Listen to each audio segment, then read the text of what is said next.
na tayo magprotesta sa daan. Itasan natin ang injustice na nangyayari sa bansa.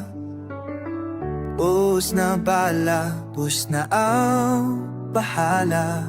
Wala silang magagawa kapag sa dasal tayo lumaban. Hindi ubramang pera nila, dahil sa dami ng mga pera. Nanakaw, gagamitin yan pa. Hindi sila maparusahan. Pera-pera sa Pilipinas. Sa mga naprotesta, kayo pa makukulong at masasaktan. Kaya wag na.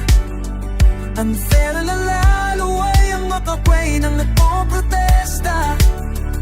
Mga inosente nga na nagtatrabaho ng kinakapulisan, habang mga magnanakaw pinagtatawanan lang mga tao.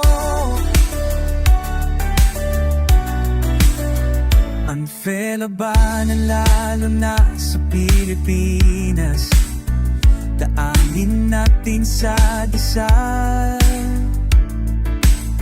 I strongly believe in the power of prayer. And kung may faith, tayo may faith na kahit singliit ng buto ng mustasa, makakaya natin magpakilos kahit papuntulo.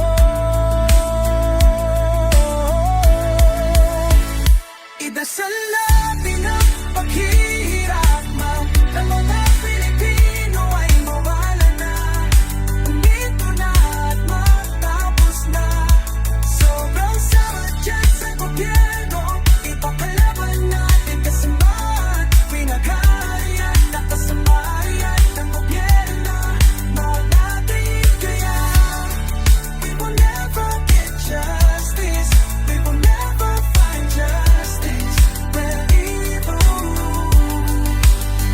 Tulungan niyo po kami, dakilang Diyos sa langit na makakawala sa mga masamang tao sa gobyerno at mawala na po ang kahirapan sa bansa po namin.